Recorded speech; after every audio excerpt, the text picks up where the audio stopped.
Welcome to the Exit Mindset Podcast. I'm Rem Oculee. Many years ago, when I was trying to sell one of my companies, I couldn't get what I thought was the right price for it. I realized I had things set up wrong, even though the company was profitable. So I spent years researching and studying exit strategies to improve my company valuation. And I discovered the same process that improves valuation would improve business profitability and give me more free time. And here I am to show you what I have learned. You see, the best way to grow your business is to look at it from the perspective of someone who's going to buy your company. Once you start thinking that way, magic happens, and you start seeing things you couldn't see before. But that's not all. I also discovered the 3 principles that you must know to command a better price for your company. These principles are your product, your infrastructure, and your conversation with the consumer. Once you master these 3 principles, you will be on your way to increasing your profits and your company valuation, and get more work-life balance through your free time. I will teach you through this podcast lessons from the trenches, and we will have dialogues with some of the greatest minds on the planet.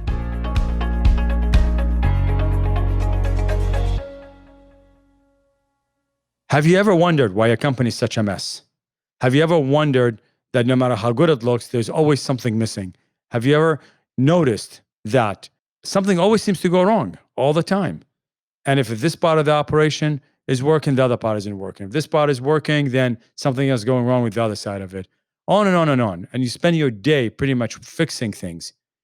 That's called infrastructure problem. And today we're going to be talking about infrastructure and what causes some of those issues that you have sometimes. So that's one part of it. And of course, the main focus is to take a perspective of a buyer of your company. So we're talking about the exit mindset here. The exit mindset dictates that you look at your company as if a buyer is going to come in and take it from you and buy it from you. And they're going to put a price on it. So we all know they look at 3 things. One of them is your product. Then we know they look at your conversation, and they look at your infrastructure. And the infrastructure is the piece that makes things happen. It's the piece that produces. It's the piece where it all comes together. So let's talk about that a little bit. Why is it that you have an infrastructure problem? I will tell you about 80% of it is the lack of planning, and the 20% of it is the resources. Of course, resources matter, and you can argue that 100% of it is lack of planning, 100% of it is resources, because ultimately without resources, you can't do anything. It's either 0 or 100, and with planning, it's either 0 planning or 100. Either you planned it and planned, no matter how good the plan is, no matter how much resources you're spending. At the end of the day, we're talking here about merging these things together to figure out an optimal level that could be workable. Now, your company could be very, very good with its product, but if the infrastructure isn't conducive to that product going out there to the marketplace from the beginning to the end, you could have a drastically lower valuation on your company. And the buyer would look at it and go, look, they got a good product, they got a good conversation with the consumer, but they can't make it happen efficiently, or it doesn't work out effectively. And when that happens, they're going to do one or 2 things. Either they're going to look at your company and say, you know what? I don't like it. I want to get the hell out of Dodge. This is too much of a mess for me. I can't fix this mess. Or the other thing they might do, they might say, you know what? I could fix some of these things that they're overlooking. It really is not that complicated. Maybe I could deploy some resources. Maybe I could, bring in some of my expertise to bear. And next thing you know, I could have this whole thing running really well or dialed out like a machine. So let me give them maybe half of what they're asking for, or half of the company is valued at, because I don't think they even know where to begin. And the last thing you want is that somebody coming in and doing this to you. Now, you might argue that would be unethical, but I would say to you, maybe it's ethical. Maybe it's not so bad. Maybe it's not his obligation as a buyer of your company to go and try to fix your company. It's not his obligation to come say to you, wow, you got all these problems. I'm going to fix them for you. I'm going to give you the full price. If you sell anything that does not have a complete package in it, you should expect the other party to value it based on that particular time that you're giving it to them, based on what you have there. So in the case of infrastructure, it is a key component of your entire exit mindset. And it's also part of your sanity. So keep that in mind, because a lot of people go insane. And I've been there in the trenches with you, and I've seen what it's like when you have bad infrastructure, where the infrastructure starts to be a problem. But at some point, I started to realize that The problem is fixable. That the problem is not so much that it's bad people, bad units, bad this, bad that. It's more that I haven't organized it in a way that is effective. And over the years, I've learned how to put that together. And I'm here to show you that you can do that you can look at it in a better way and be able to produce a better model that not only has higher valuation, which is what you're looking for at the end, but let's look at the model being a good model for you so that you could have more profits, because bad infrastructure causes lower profits. And the second thing is time. Nothing is going to help your time, save your time, create better life for you than infrastructure. A good one. Because with good infrastructure, you're going to be able to have operations move in a manner that is fluid, that is efficient, and that produces the results you're looking for. And imagine all the great things you get from it besides that, besides your time and besides the profits. You get employees that are happy because good infrastructure produced a better work environment. And when you look at a company, let's not forget the better work environment runs the show, because the worse your environment is, the less productivity you're going to get and the less results you're going to get from your enterprise. If your product is king, and everybody knows that product is king, then your infrastructure is the kingdom, which means that it's the garden. It's the place where everything happens. Infrastructure does not mean just the mechanics of what you have. It includes everything from the moment you produce the product to the moment that you support it. And afterwards, anything that leads to the creation of the product and the support of that product for the long term is part of your infrastructure. So this is how you distinguish it from anything else in your operation. You look at the parts that produce the product. It doesn't matter if your product is a service or if it is an actual physical product. Because at the end of the day, what you do to create the final outcome for the consumer will be managed and fulfilled by the process that you created through your infrastructure. Okay, so let's talk about solutions. Let's talk about how you could start looking at your infrastructure and how you could start building it, improving it, and getting it to where you want.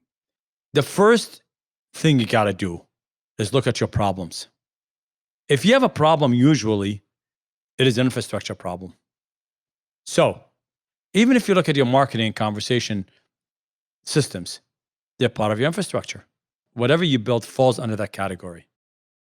So the key thing to do in here is to try and see the forest from the trees. The problem is lots of times you're on the ground and you're going from one place to the next, one part of your infrastructure to the next. You're looking at problems. You're very tactical. You need to be more strategic at that point. So the first thing you're going to do is go ahead and try and see if you could take a high level view of what you have in there. First thing I would do, I would break down your operation into multiple units, literally. And you might have a company that has, say, 6 or 7 people, and maybe they do things that are all over the place. Maybe one person does one thing here, one thing there, and the other person does 2 or 3 things. Sometimes that happens in smaller companies. If you're one of those companies, the first thing you got to do is not look at them as units, but look at the jobs that need to be done. So you might break down your process into operations, sales, advertising, customer support, you name it, whatever it fits your model.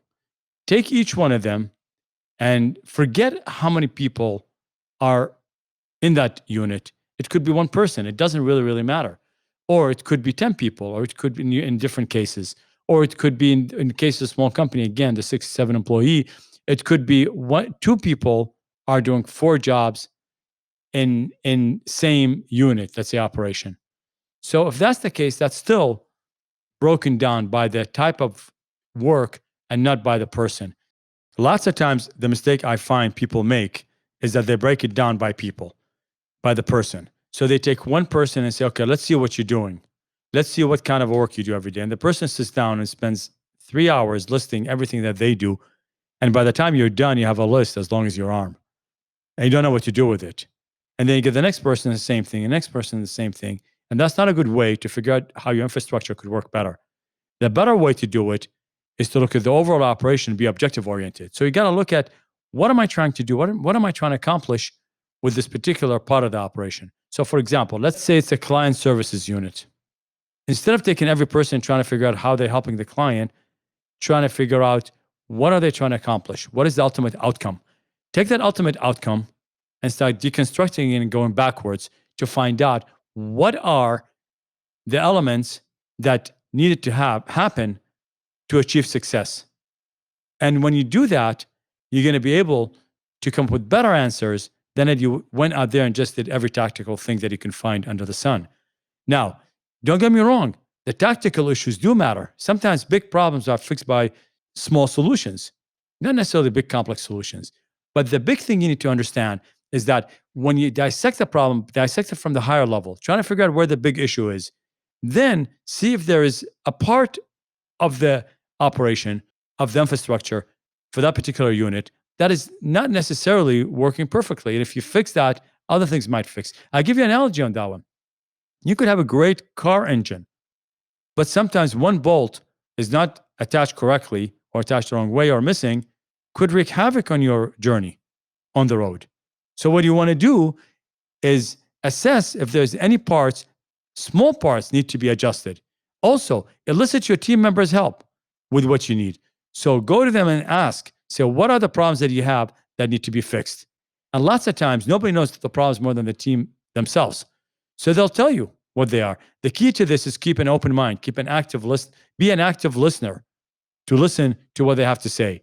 And then try to take those solutions that they propose and see if they can be implemented. Sometimes the solutions they bring out, they're not going to be the most effective solutions because they wouldn't fit your budget, they wouldn't fit with some other part of the operation. But you need to listen. And that's the key component of the whole thing. So that's how we are going to approach the problem of solving and understanding the part of your operation that's called infrastructure. Now, remember, we're not looking here for massive, specific, drastic changes. We're just looking to see how we can improve it. Now, what's going to happen here, as you improve those parts, you're going to find other parts are going to pop up that also you need fixing. So this process never stops because you have to assume that you're growing. That's the assumption here. I'm assuming each and any one of you is growing. If you're growing, you're going to have to adjust. You have to create more systems, bigger systems, more complicated sometimes, many times. So how are you going to do that if you can't fix it when it's small? You got to be able to fix it when it's small. You got to be able to fix it when it's big. And the methodology for doing that is pretty much what I'm proposing for you here to begin. Now, I'm not saying to you it's all simple. You still got to get your tools and start working on the problem. But at the end of the day, if you cannot take it from the highest level possible and drill down and do opposite of what comes natural to you, which is be tactical and take a bottom-up approach, it is not going to work out very well. And I've seen over and over again where other company executives, whether other company CEOs, and I've seen personally firsthand where the only way it works is if you do that. High-level view, broken down into drill-down approach to every problem you got in there. I cannot tell you how many companies I've seen that sell for a lower price because of the fact that the infrastructure is weak, because they don't have the capability to produce in the right way or in the most effective way. In many cases, you're going to find that the buyer is looking for an advantage. And sometimes they're in search of companies that have good product and bad infrastructure. And what they'll do is that once they identify it, they're going to have a conversation with the buyer. Or sometimes the buyer themselves are looking for a way out to relieve them out of the pain and agony of having a model that is not producing enough in terms of profits. So let's talk about the plans. How do you set up plans for better infrastructure? There's a saying, no plans withstand first contact, meaning that no matter how well you plan it, it'll end up, something's going to go wrong. And when you plan operations, when you plan your infrastructure, you're going to try your best to make things work perfectly. And sometimes you're going to get the idea that everything will go well if you just execute that exact plan. But what you need to understand, lots of times, it doesn't work that way. What's going to happen here is that you create a plan and it's going to maybe not work or work just halfway or work well, but for a little bit and then it just busts on you. So the thing you need to understand is that the only thing you got to do is take action. So create a plan to the best you can, trying to figure out what the problems are, trying to anticipate what could happen, and start implementing. Now, what happens here, once you implement, there's power to that. There's a magical power. And you're going to get the ability to assess what has happened and use that as a learning experience for the next round. So you got to think of your plan as multiple rounds. First round is just an attempt. Second round is maybe another attempt. Third round is just maybe a little bit better. Sometimes it takes 10 rounds, 15 rounds just to get to the right configuration. And it does require patience and does require work. But if you're trying to build a company that has great infrastructure, it has an ability to make profit and to give you time, you got to invest in what it takes to make it work the right way. So let's talk about a mindset moment in here. You need to remember that a system is as strong as its weakest link. Anytime when you have a situation with multiple variables, you're going to have some that are stronger than others.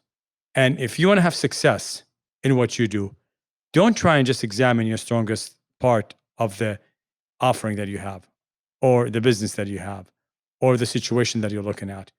What you need to do is look at its weakest one, because the weakest one needs to be fixed. You cannot run faster than your weakest link. Example, if you take a car, it won't run any more or any faster than, let's say, for example, the radiator can make it run. Because if you go over that and the car can run faster, but the radiator cannot run faster than that, it would blow up, you're going to stop. The car will overheat. It's the same thing with your business or in your life or in everything that you do. You got to look at the weak component. And you take that weak component, address it massively. In your infrastructure in a company, that is what you got to look at. So you go examine what is the weakest point that could break everything down. And don't try and take weak points that don't make a difference. You need to look at weak points that do make a difference. And then slowly go down to the one that least and least impact. Once you address your weakest points, your entire system should be going forward in a massive way. When I mean massive, meaning as massive as the rest of it can do. However, if you keep it the other way, you're just going to be subject to whatever that particular part is able to do for you. Thank you, and we'll see you on the next podcast. I'm Rem Oculee. Remember, action is everything. Use it or lose it.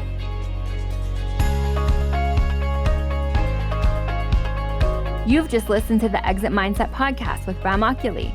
If you haven't yet subscribed or followed, please do so in your podcast listening app. Or better yet, visit exitmindset.com to join the conversation, access the show notes, and discover our bonus content. Lastly, we want to help as many business owners as possible. If you know anyone who could benefit from the information given in this podcast, please feel free to share it with them. Until next time.